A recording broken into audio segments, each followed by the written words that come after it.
All the Young Dudes, Sirius's Perspective by Rollercosterwords. Chapter 122. 7th Year, The Mastermind. Neither Remus nor Christopher questioned where Sirius had appeared from, which was a relief. The younger boy still seemed a bit shaken up from the confrontation, and Sirius encouraged him to come and sit with them at the Three Broomsticks, feeling an awful swell of guilt when he thought about the horrible things Reggie had said to him. Fortunately, the rest of their friends had already congregated in the cosy pub. They pulled a few more chairs up at the packed table. Remus recounted what had happened outside, and by the end of the story, both Lily and James were scowling, fiercely. "Can't believe he's still allowed to be a prefect," Lily shook her head, gripping her butterbeer a bit more tightly. "He's been worse than ever this year, and don't get me started on that Crouch kid. He gives me the creeps." As if to emphasise this point, she shuddered. James quickly wrapped an arm around her shoulders. Next to Remus, Christopher shrugged, looking a bit overwhelmed with the attention he was receiving. "It's fine. I can handle those two idiots." They hadn't actually specified what sort of insults the Slytherins had hurled, at Christopher's request. Sirius frowned as he studied the nervous boy's face, wondering again if he heard that sort of thing often from Regulus. "Ought to teach them a lesson," he muttered darkly, flagging down Rosmerta to order another round of butterbeers. Remus mumbled something under his breath, which Sirius couldn't quite catch. "What sort of thing were you thinking, Pads?" James asked eagerly, leaning across the table. "I'd need to think very hard." Sirius sat up a bit straighter, making a show of stroking his chin as though he were deep in thought. "We haven't done a proper prank in ages," Peter chirped, looking just as excited as James. "Not since the Bubba Tuba Puffballs," Remus said dryly, taking a sip of his drink. Sirius blinked, remembering how that prank had ended. He picked up his own mug of butterbeer quickly, gulping it in an effort to hide the blush that crept over his cheeks. "It's best if you just cover your ears, Christopher," Lily advised with a sarcastic smile. "There's no stopping them once they're in planning mode." Remus stuck his tongue out at her, that familiar mischievous twinkle in his eye, which was very decidedly not helping with Sirius's flushed face. He turned away from Remus, looking back over to James. The other boy raised his eyebrows. "Full-scale Marauder's prank?" Sirius grinned. "Full-scale Marauder's prank." James smiled back, eyebrows still meaningfully raised. "It'll have to be something big." Sirius waggled his own eyebrows. "Extremely big. Mind-blowingly big. Enormously. You wouldn't hurt anyone, would you?" Christopher asked, fiddling nervously with the handle of his own mug. "What are you looking at us for?" Sirius asked, nodding towards Remus. "Mooney's the dangerous one." "How dare you?" Remus smirked. "Oh, Merlin. Everyone knows that you three led me astray. Anyway, it's 7th year and we've done everything there is to do." "Have some imagination," James chided. "I can't believe I'm hearing this from the boy who once literally changed time just for a laugh." "That was you!" Christopher gaped, mortified. Remus clucked his tongue. "I did not literally do anything. We mucked about with the clocks." "When you were 11, Sirius smirked, "you single-handedly organised and implemented a full-scale itching powder attack on the Slytherin boys." "Rosehip seeds," Remus sniffed. "And," Peter chimed in, grinning eagerly, "you were the one who perfected the soap expansion spell when we blew up all the toilets in 2nd year. "Okay, yeah, I helped with that one. It was a team effort." Across the table, Lily gave him an impish smile. "Remus, wasn't it you who invented the word-swapping spell to stop the Slytherins using insults?" "Oh, I liked that one," Chris smiled, perking up a bit. "I didn't invent it," Remus corrected. "I just, did the research." "See?" James leaned in conspiratorially towards Christopher. "Mooney's our criminal mastermind. Without him, we wouldn't be the legends we are today." Christopher appeared to be utterly shocked by this news. He stared at Remus as if he were seeing him for the first time. Remus, in turn, eyed them warily, sighing, "I hate you all." "Does that mean you'll help us with another prank?" "Yes." "I'll help too," Christopher offered, looking slightly giddy. "Oh, for goodness sake," Lily shook her head. "I suppose someone had better monitor you lot, if only for the health and safety. I'm in." "Excellent," James smiled down at Lily, and she rolled her eyes at him, stifling her answering smile. Monday the 3rd of October, 1977. Sirius yawned into the mug of his coffee, nearly spilling half of it down the front of his shirt. Mary, who was sitting beside him, raised an eyebrow. He winked at her, smiling. The morning post had just come, and Remus was reading something written on what appeared to be a torn-up scrap of paper. After a moment, he released a relieved sigh and tucked the paper away in his pocket, smiling unconsciously. "Who was that from?" James asked, shoveling a bite of eggs into his mouth. "A friend from St. Edmund's," Remus replied casually. "Grant." Sirius caught his eye, and Remus gave him a very slight nod. Grant was okay, then.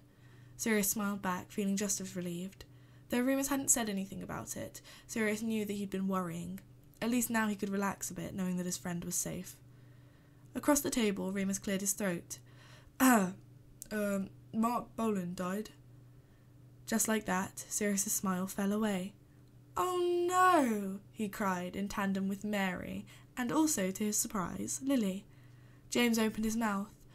"Who's the singer from T-Rex?" "Oh, yeah. Wasn't that muggle band you two were obsessed with in first year?" Mary scoffed, rolling her eyes. "Bloody purebloods." "Oi!" Sirius protested, nudging her. He didn't want to be lumped in with James when it came to music taste. "That's really crap news, though." "Hey, I know what we should do." "No," Lily interrupted sternly. "I know that look, Black." "What?" he asked, smiling angelically. Lily frowned. "No parties." "Oh, come on, Evans. It's for—" "I'll tell you what I told James," she said firmly. "Birthdays are fine, but not during exams, and not this early in the year." "Prongs?" Sirius turned to stare at James, raising his eyebrows. How could Potter agree to any ground rules concerning parties without consulting him? "Sorry, mate." James scratched the back of his head guiltily. "I did agree to that. You know, head boy and everything." "Betrayal!" Sirius cried, clutching his heart. "Treachery! Treason!" "All right, calm it down," Lily tutted, standing. "I'm letting you have your birthday, aren't I? Leave James alone." "You off?" James asked, forgetting Sirius as he turned to look at her. "Potions," she nodded. "I want to get there early and ask Slughorn something." "I'll walk you." James leapt to his feet, smiling dopily. He didn't look away from Lily, reaching out to take her hand as he said, "See you in a bit, Pads, and at lunch, Mooney." "See ya," Remus replied, too distracted by the plate of fresh toast that had just appeared to look up. Sirius frowned, watching the couple walk away, looking at each other as if they were the only two people in the world. "Can you believe that?" he muttered, taking another swig of his coffee. "What?" Remus asked, absent-mindedly, brow furrowed as his eyes darted between the honey and the jam. "Prongs not wanting to party." "Well, it is quite early in the year." "This time last year he would have been all for it," Sirius grumbled. "It's her." "Oh dear," Mary said with a knowing smile. "I know what's wrong with you, Mr. Black."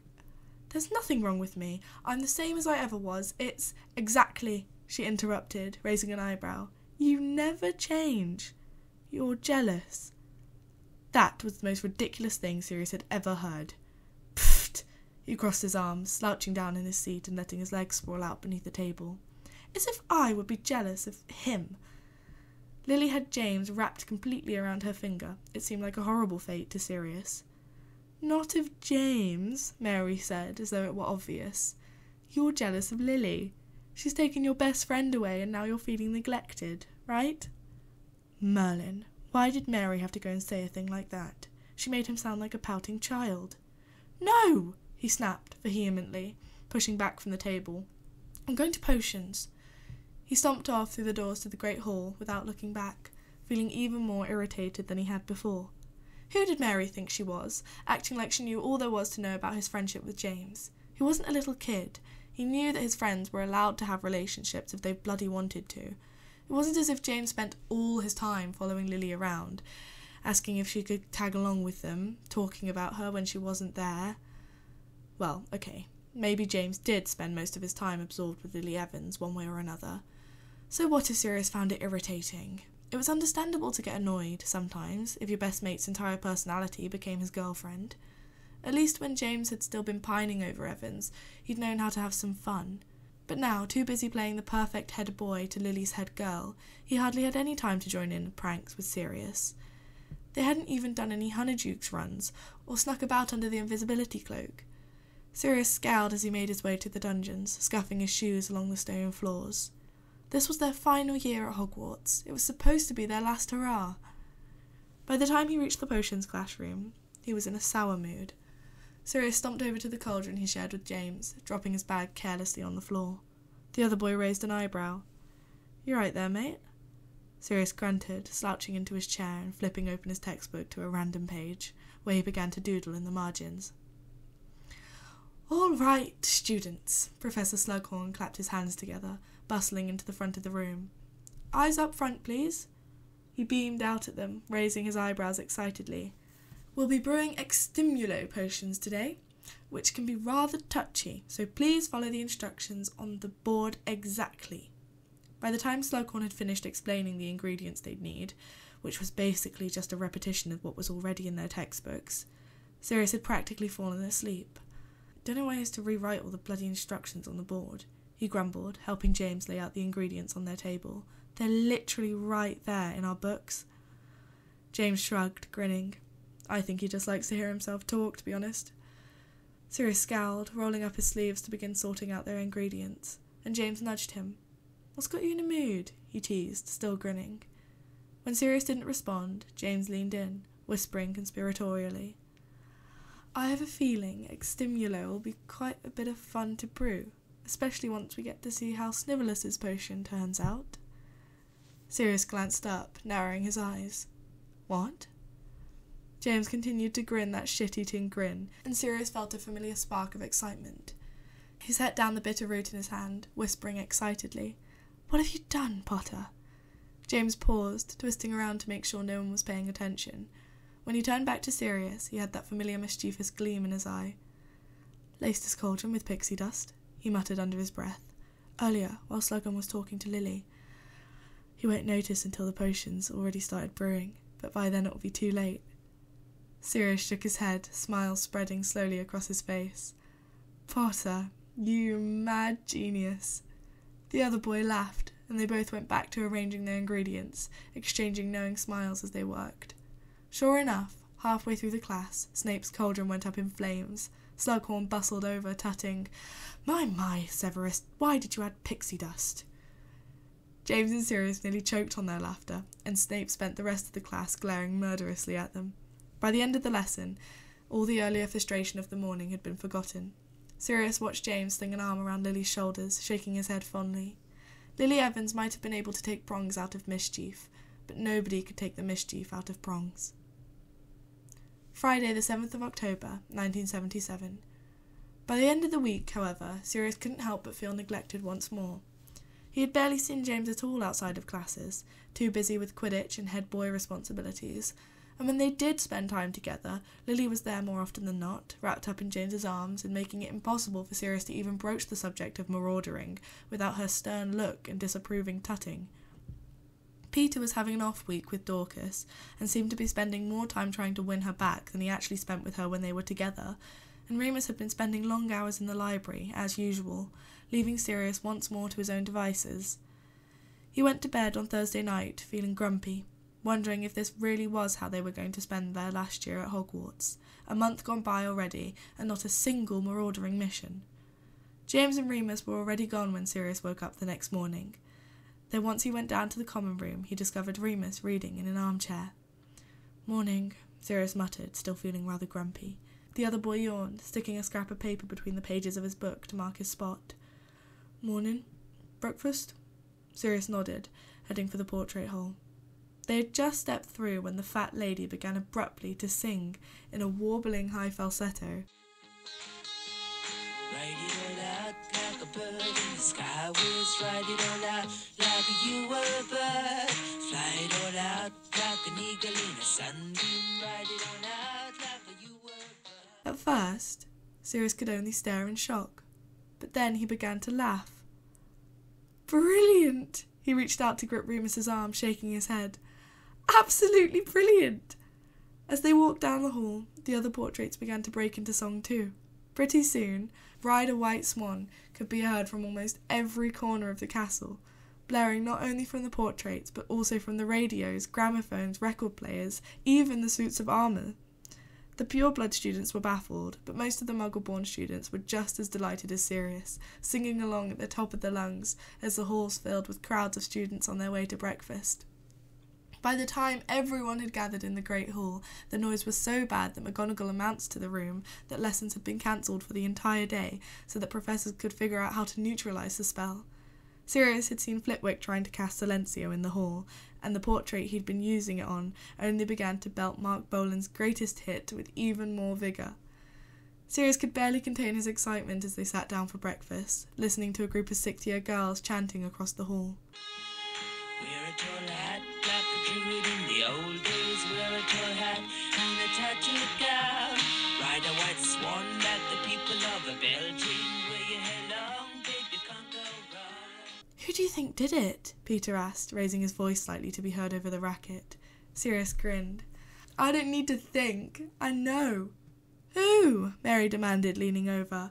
"Prongs, obviously," Sirius told her. "Probably trying to make it up to me about the party."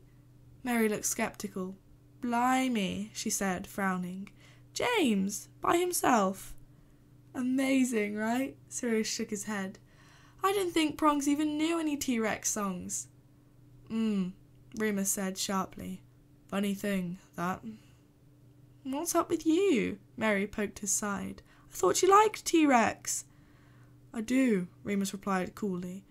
Sirius shot him a confused look, but he ignored it, standing abruptly. "If lessons are cancelled, I suppose I'll go and catch up on some homework." Sirius frowned. "I thought we were going to, play chess."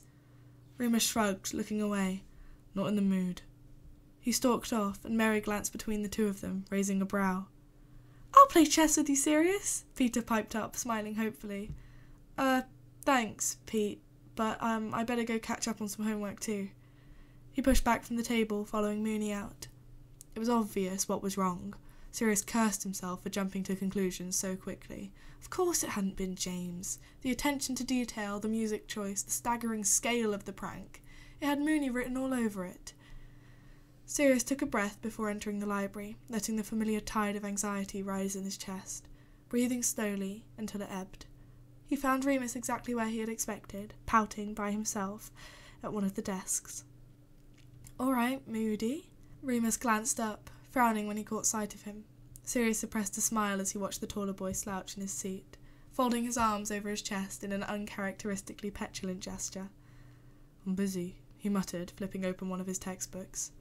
You look it." Sirius pulled out a chair opposite, spinning it around to straddle it. He folded his arms along the back and rested his chin on them, unable to stop the fond smile that spread across his face. "Go away," Remus pouted, staring stubbornly down at his book. "Moony," Sirius tilted his head to the side. "It was you, wasn't it?" Remus shrugged, still refusing to look at him, and Sirius rolled his eyes. "You twat! Why didn't you just say so?" "Didn't feel like it." "Okay. I dunno.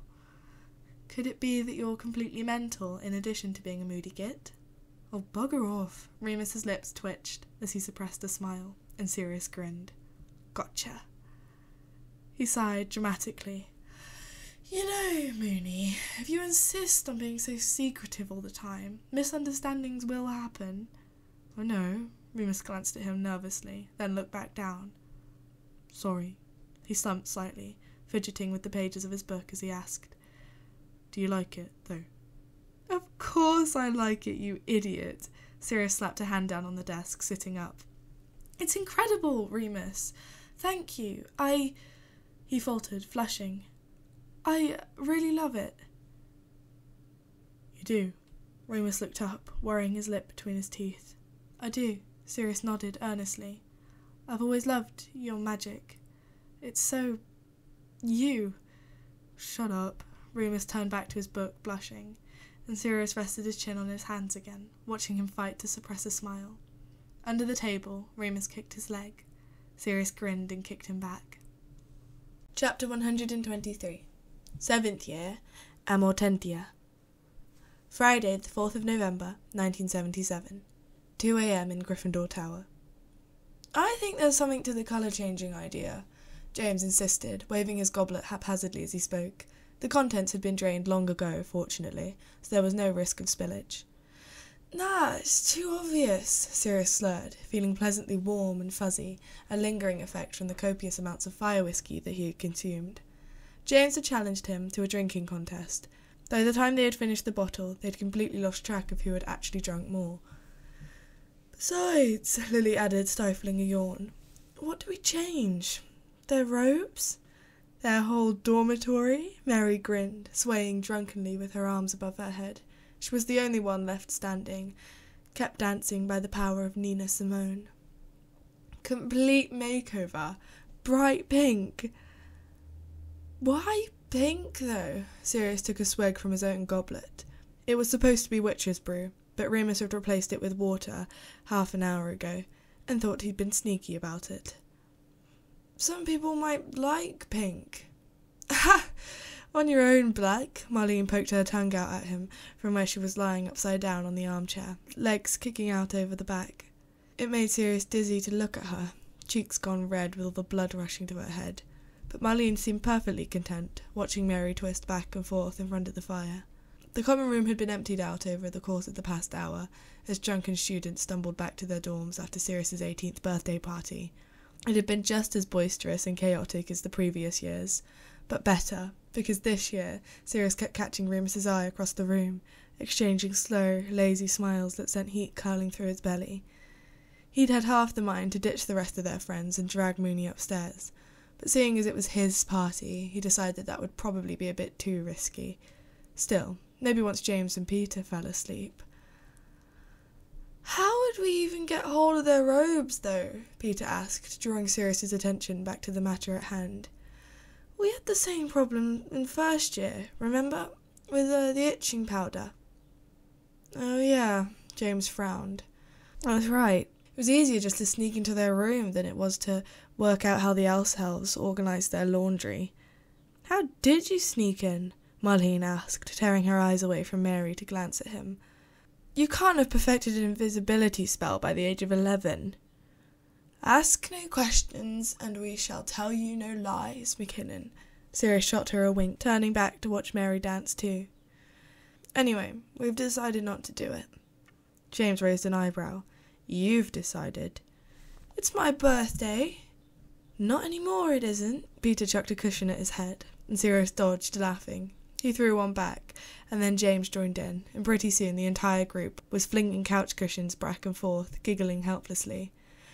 Right, Marlene swatted away the velvet pillow James had just tossed. I'm off to bed.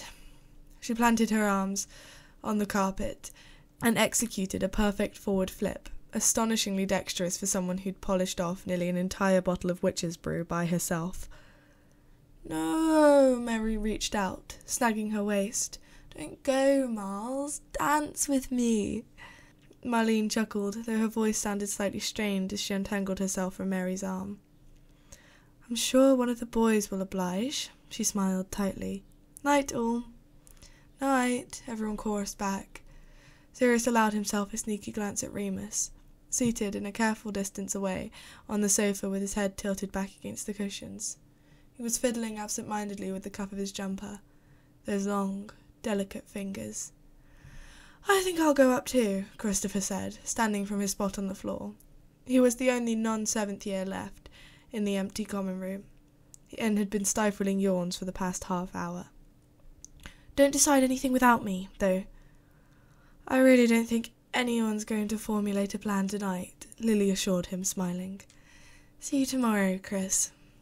Night. He gave them a jerky wave before hurrying off up the stairs. If no one wants to dance with me, I suppose I'd better get some beauty sleep too, Mary sighed, stumbling over to the record player to turn it off. And me, Peter stood shakily, taking a final swig of his drink. And me, Lily began to stand, but was thwarted by James, who tugged her down into his lap and trapped her in his arms. Don't go yet. She nestled into his shoulder, eyes sliding shut. Sirius shook his head, thinking with a faint sense of amusement about how James might have responded if someone had told him, this time last year, that he would one day have Lily Evans falling asleep on his lap. Absolutely obscene, Sirius teased, making a face as the two lovebirds curled up together. Well, if that's the way this party's going, I'll follow Wormtail's example. Coming, Moony? Yep, Remus stretched as he stood, Jumper riding up along his torso. Everything was always so short on him. Not that Sirius was complaining. They tramped up the stairs after Peter, only to discover that he had shut himself in the bathroom. The unmistakable sounds of toothbrushing and mouth-washing gargling could be heard from inside. Remus yawned, sitting heavily on the end of his bed and rubbing his eyes. Good birthday.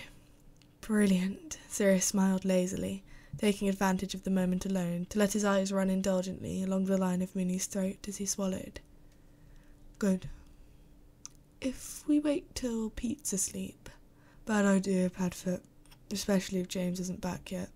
Anyway, I'm knackered. He paused to yawn again, then said sleepily, Another time. Sirius swallowed, looking down. Another time. He sighed. It's my birthday, and I've barely seen you. I've been here all day. You know what I mean, Sirius mumbled impatiently. It seemed like they were repeating the same conversation more and more often. Sirius would reach out and Remus would brush him off, getting huffy and irritated as he tried to question why. It was almost like Moony didn't want to spend time with him. Just didn't want him. Remus stood and began to change into his pyjamas, and Sirius tried to swallow the hurt crawling into his throat. He walked across the room, hovering at Remus's bedpost. You're not avoiding me, are you? No, Remus snapped, pulling the pyjama shirt. I'm just busy. I've a lot going on. It was what he always said. Okay, Sirius took a breath, trying to choose his next words carefully through the haze of his drunken feelings. Just, Lily and James are busy too, but they still have time to... We're not Lily and James though, are we? Remus frowned at him, as if he were being purposely dense. Sirius shrank back. No, but... That was your decision. Remus looked down, buttoning his shirt. What was it you said? Not to scream it from the rooftops. I thought you wanted it this way. His voice was sharp, words taut with frustration. Sirius blinked, wishing he knew how to respond, how to explain. His brain still felt fuzzy, in his current inebriated state. The only words that bubbled up were needy, pathetic. I just want to be with you. Remus rolled his eyes. It stung. You said you needed time. I'm giving it to you. But you can't keep whining about it. Sirius fell silent, unable to find a response. Remus was right. It had been his decision to keep things a secret. He couldn't have it both ways. Luckily, Peter chose that moment to walk out of the bathroom, effectively ending the conversation. He yawned as he plodded to bed, flapping a hand in their direction. Night, lads. Night, Pete. They both chirped back. Sirius woke the next morning to the sound of James Potter shouting in his ear. Come on, lazy bones, up and at 'em, rise and shine. Bronx, Sirius groaned, rolling over to escape the verbal assault. Have I ever told you how much I despise you? What's that? You think I'm the most amazingly wonderful, jaw-droppingly handsome wizard that have ever walked the face of the earth? Sorry, it's a bit tricky to hear you with your face under that pillow. Sirius threw the pillow in question at James's head, and he jumped back, laughing. The others were already awake. Peter struggling with his shoelace, and Remus leaning against the doorway to the bathroom, toothbrush in his mouth. He watched James and Sirius with an amused smile. When Sirius looked up, their eyes met, and Remus seemed to realise that he was watching. His face fell slightly, but he didn't look away. After a moment, Sirius smiled shyly back at him. Are we okay? Remus shook his head, grinning, and went back to brush his teeth. We're okay. They were all a bit quieter than usual, walking down to breakfast, still feeling the effects of the previous night's drinking. Except James, whose mysterious immunity to hangovers continued to astound. His girlfriend was not quite so cheerful. She glanced ruefully from her spot next to Marlene as the boys sat down, clutching her mug of black coffee. The moment James was seated, she smacked his arm. Ow! Oi, what did I do? You idiot, she frowned at him, then lowered her voice, hissing, "Why did you let me drink so much last night?" James grinned. "You were having fun." Lily smacked his arm, and he laughed. "I'm a mess," she groaned, "and I've got slug club tonight. Oh!" "What are you talking about? You look radiant." Lily glared up at him, green eyes circled by dark bags, hair pulled back into a sloppy ponytail. It was pretty clear that she'd had a rough morning. Still, James appeared to be completely serious, looking at her with the same sickeningly sweet adoration that he did every other day. Sirius pretended to gag, which made the rest of their friends laugh, and even won a grudging smile from Lily. By the time they were making their way to potions, everyone had perked up a bit, fueled by fried eggs and black coffee. Lily gave James's hand a little squeeze as they walked through the door, before hurrying off to her own cauldron. And as the boys settled down at their table, Potter was grinning like a cat who'd got the cream. "Good morning, students," Slughorn bustled in with his usual insane smile. "Ready to finish your potions?" They had spent the week on Amortentia, which Slughorn insisted was one of the most dangerous potions known to wizard kind. Sirius thought it was just dangerously boring so far. It had mostly been a lot of stirring clockwise and counterclockwise and leaving things to simmer overnight. "Please remove the lids from your cauldrons. You should see a thick skin of pulp on the top. Using your knives, carefully scrape it off." "Ugh," Sirius grimaced, watching James scoop the greyish pulp into an extra bowl on their table. "Why are we even making love potions? It's not as if they're useful." Slughorn had spent 20 minutes in their first lesson of the week, warning them, sternly, that the potions were not to be taken recreationally for any reason. James shrugged. "I think they're just difficult. You know, Newt's level material and all that." Sirius sighed and rolled his eyes, reaching over to increase the heat on their cauldron. They spent 20 minutes utterly bored out of their mind, slowly increasing the heat by minuscule degrees, as per instructions Slughorn had written on the board.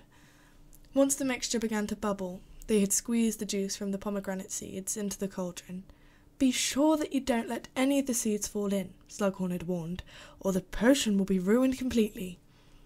Fingers stained red with juice, they reduced the heat by half and took turns stirring the potion slowly until it had stopped boiling. The pomegranate juice had turned it from a bluish grey to a sort of muddy brown colour, which was distinctly unpleasant. Slughorn puttered around the room, nodding and murmuring as he eyed students' concoctions. "Good, good." He moved back towards the front of the classroom, clapping his hands together. "All right, time to add the belladonna paste." Sirius sighed as he began to scrape their paste, made from ground-up moonberries, belladonna seeds and rose oil, into the cauldron. The potion started to hint a bit more towards pink. "And the final step," Slughorn instructed cheerfully. "Drop your pearls in gently now and stir clockwise. Once counterclockwise. Merlin, Barnaby, I said clockwise first." He bustled over to one of the tables, yanking the wooden stirrer out of the hands of a very flustered-looking Slytherin. "Ready?" James wiggled his eyebrows, holding the pearl above their cauldron.